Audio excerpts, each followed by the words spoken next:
ممکن است ذهن شما در حال تخریب شما باشد و همیال باید او را متوقف کنید. و اگر من برای شما یک تکنیک 3 مرحله‌ای بگویم که با او تکنیک شما کنترل ذهنتان پس بگیرین، آیا شما او را امتحان میکنید؟ به نام خدای مهربان، سلام خدمت شما دوستان گرامی. انشالله که حالتان عالی باشه.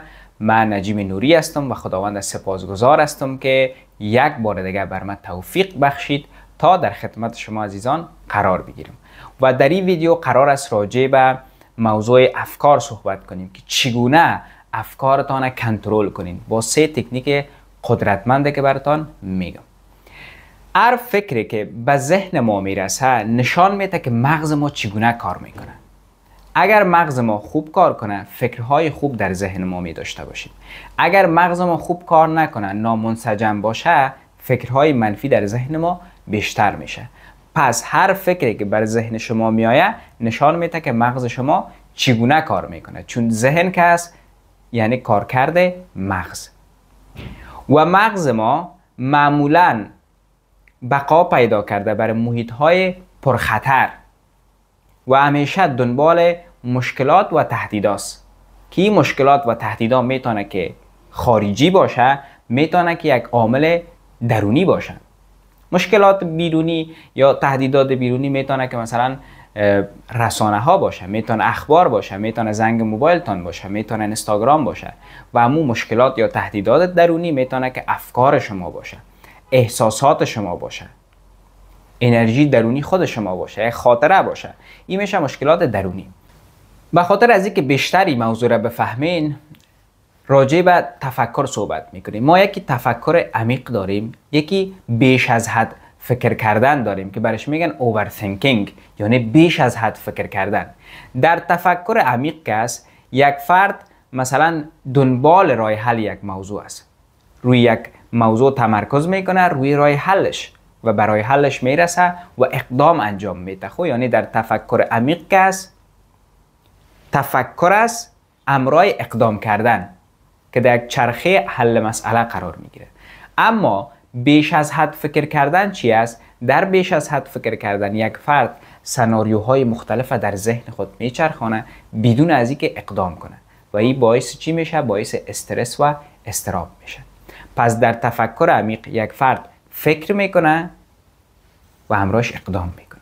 ولی در بیش از حد فکر کردن چی است؟ یک فرد فکر میکنه و اقدام انجام نمیده که این باعث میشه که یک فرد استرس و اضطراب بگیره و خیلی درگیر همین مشکل است، مشکل بیش از حد فکر کردن.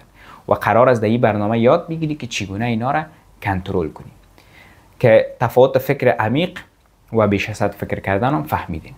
اینا حالا میایم که چگونه این افکار کنترل کنین. 3 تا تکنیک خیلی ساده براتون میگم که شما بتونین این افکارتان کنترل کنین. تکنیک شماره اولی یا گام اولی ای است که کاهش تحریکات محیطی. تحریکات محیطیتان باید چی کنین؟ کم کنین. مثلا اگر در یک خانه او بیایه، اولین کار چی میکنه یک فرد که مثلا از او جریان زیاد آب که به خانه وارد شده، جلوگیری از ورود آب است. اگر در یک جای آب زیاد بیایه، اولین قدم چی است؟ تو کوشش میکنی که جلوگیری از ورود آب کنی. و افکارتان به این شکل است. اگر افکار منفی زیاد به ذهنت میاد، باید ورودی های جدید متوقف کنی. در سوشال میدیا نری، در شبکه‌های اجتماعی نری، ورودی هایت چی کنی؟ کنترل کنی. اگر ورودی هایت کنترل نکنی، اگر اخبار ببینی، رسانه ها را تعقیب کنی، با دوستایی که مثلا همیشه از اتفاقات منفی صحبت میکنه با اونا و کلا در یک محیط منفی باشی و ورودی های بیشتر برای خودت بیتی، این باعث میشه که ذهنت دوباره بیش فعال شود و افکار منفی ذهنت بیشتر شود. پس اولین قدم که است کاهش تحریکات محیطی است که چیزهای غیر ضروری را باید کم کنی، یعنی ورودی های غیر ضروری برای ذهنت نتی که من نمونه هاش براتون گفتم. دومیش کاهش سیستم سمپاتیک است یا کاهش فعالیت سیستم سمپاتیک یا استرزا در بدن است. ما یکی سیستم سمپاتیک داریم، یکی سیستم پاراسمپاتیک داریم. فعالیت سیستم سمپاتیک زمان فعال میشه در بدنت که تو استرس داشته باشی، استراب داشته باشی، که این استرس و استراب میتونه بیرونی باشه، میتونه درونی باشه، که یک فکر، یک خاطره، یک احساس باعث شده که او واکنش استرس در بدنت فعال شود. و به خاطر از اینکه این واکنش استرس‌زا در بدنت کاهش بدی، کمش کنی، باید بدنت از حالت استرس بره به سمت حالت آرامش، از سیستم عصبی سمپاتیک بره به سمت پاراسمپاتیک، که پاراسمپاتیک حالت است که بدنت به آرامش میرسه، احساس آرامش می داشته باشی.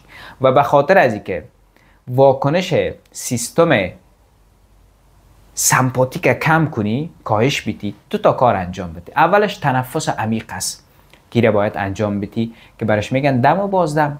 هر روز این کار انجام بدی، نه که یک بار انجام بدی. با یک بار انجام دادن هیچ چیز نمیشه، هر روز باید انجامش بدی.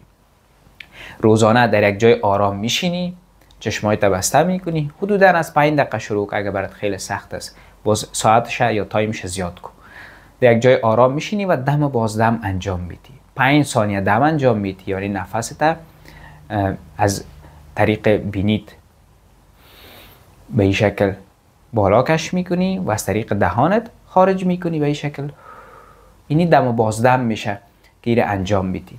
پس تکنیک شماره اول به خاطر کاهش استرس‌زا در بدنت تنفس عمیق است. دومیش چی است؟